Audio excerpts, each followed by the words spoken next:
Bonjour, alors aujourd'hui dans la vidéo du jour, on va travailler une thématique qui intéresse beaucoup de monde ici sur LinkedIn, qui est toutes les questions et toutes les thématiques éditoriales qu'on peut développer autour de LinkedIn. Mais moi, je vais vous faire un focus par rapport au référencement organique sur Google.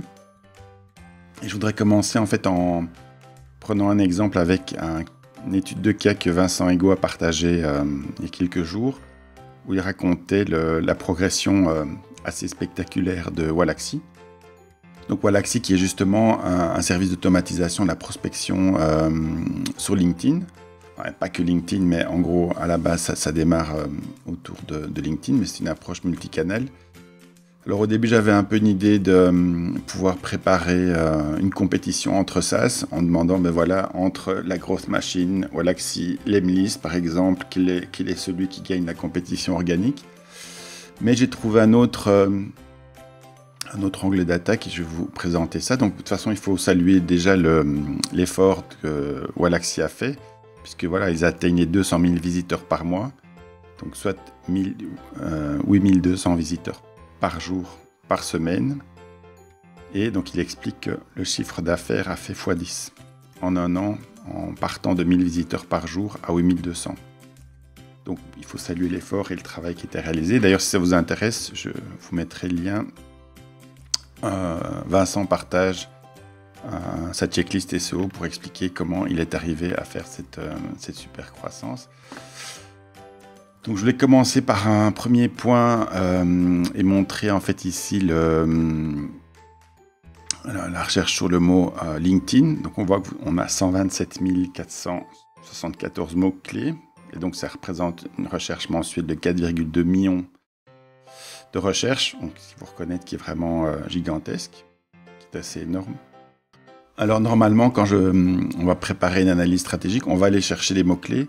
Bon, ici vous reconnaîtrez qu'il y en a un grand paquet et il faudrait cibler un petit peu la question, enfin cibler le travail. Donc je me suis concentré en fait sur une recherche assez intensive, je vais vous montrer ici, mais qui s'est concentrée uniquement sur les questions trouvées par le biais de différents services, donc autant les PA que les suggestions que Google propose dans sa zone de recherche. Donc vous voyez, je suis parti sur une base de plus ou moins 1132 questions. Alors l'inconvénient ici dans l'analyse, c'est que je n'ai pas de volume de recherche, donc je ne peux pas prioriser l'importance de ces requêtes-là, mais normalement en combinant clairement une collecte comme je vous ai montré sur Ahrefs ou SEMrush, ou peu importe l'outil que vous utilisez, avec des données de volumétrie de mots-clés, en combinant les mots-clés avec les questions, on va avoir des espaces qui seront plus riches et on pourra prioriser à ce moment-là plus facilement les questions. Donc quand on analyse les intentions de recherche sur les questions qu'on a trouvées, on va voir ce qu'on appelle des clusters, donc des groupes, des regroupements de mots-clés et de questions. Dans notre cas ici, on n'aura que des mots-clés. Et donc simplement, on sait que Google va utiliser en fait une typologie de contenu assez exclusive pour répondre à cette question. Alors parfois, ça n'empêche pas qu'un article revienne sur plusieurs clusters, mais on sait que voilà, il y a parfois au minimum 3 URL différentes qui sont utilisées ici pour les éléments. Et donc, vous voyez, si je fais une recherche rapide, j'ai 264 clusters avec toutes des questions pratiques. On voit bien ici comment trouver ceci, comment on a trouvé un emploi sur LinkedIn, comment augmenter sa visibilité, comment... Voilà, donc on se retrouve avec cette mécanique-là. Et si on va plus loin ici, on va regarder, en fait, on va voir que Wallaxy a bien produit 90, donc 90 en Belgique, 90 articles pour couvrir les réponses à une série de questions. Et donc, pardon, ce qu'on va avoir ici, je vais prendre ici, on va avoir les articles. Alors évidemment, je n'ai pas le volume de recherche, donc on ne saurait pas les classer pour savoir quel est l'intérêt, celle qui rapporte le plus de trafic. Il faudrait faire une analyse un peu plus avancée, mais vous allez voir que tout de suite qu'on va se retrouver avec des variations de questions et parfois des éléments, des variantes assez intéressantes pour lesquelles l'article est classé. Et vous voyez que par exemple ici sur les différentes questions, l'article est relativement bien classé. Et donc là, on pourrait commencer à regarder en disant, tiens, là je suis moins bien classé, mais c'est une requête qui fait plus de recherche, donc je pourrais voir comment optimiser ma page pour pour avancer sur cet élément-là. Donc vous voyez comme ça qu'on retrouve l'ensemble des clusters avec les questions auxquelles l'article répond. Et en tout cas, les variations de mots-clés. Donc ce qui peut être intéressant après, c'est d'aller étudier pour voir comment Google utilise les synonymes. Et quand on a certaines requêtes avec des volumétries de recherche qui sont importantes, d'essayer de voir comment on va pouvoir améliorer l'article. Alors, ce que je voulais vous montrer, en fait, c'est que en partant... donc j'ai par exemple vu que cette page-ci était 8e, comment prospecter avec LinkedIn. Donc ce que j'ai fait, c'est que j'ai préparé un guide SEO. Donc c'était comment générer des leads LinkedIn. Et donc là, la page est effectivement 8e et vous avez une série d'autres agences. Donc on voit bien que ce sont des articles de contenu ici qui sont proposés. Donc mon idée était de dire comment est-ce que je pourrais améliorer cette page-là, qui est déjà un score sémantique assez intéressant. Comment est-ce que je pourrais améliorer cette page-là pour qu'elle arrive dans le top 3, voire pourquoi pas aller détrôner la première page sans encore ici acheter de backlink ou modifier les éléments. On va juste regarder ici par exemple dans l'analyse avancée. On voit que la page ne parle pas de générer des leads B2B. Donc là il y a des éléments techniques parce qu'il y a une page, mais on le verra juste après. Il y a une des pages dans la liste dont l'HTML est mal formaté. LinkedIn, voilà, lead B2B, LinkedIn réseau social, générer des leads qualifiés. Donc là on parle social media advertising, social media marketing. Bon, il n'y a qu'un article qui en parle ici. Donc on a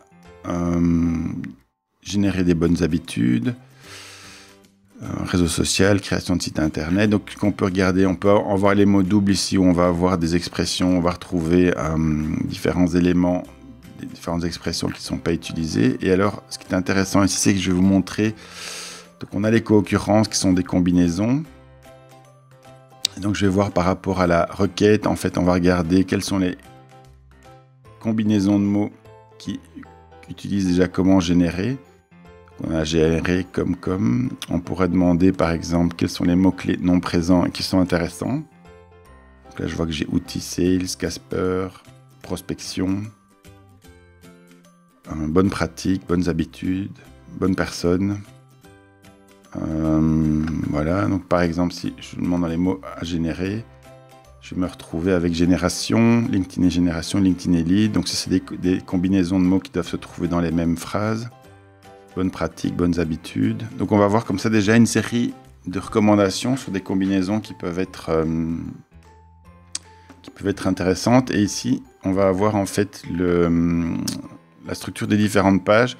Et donc comme je vous disais tout à l'heure, il y a la page numéro 4 qui a un petit problème parce qu'on retrouve une série d'éléments qui sont balisés dans une balise title. Donc là, il y a une répétition ici de différents éléments.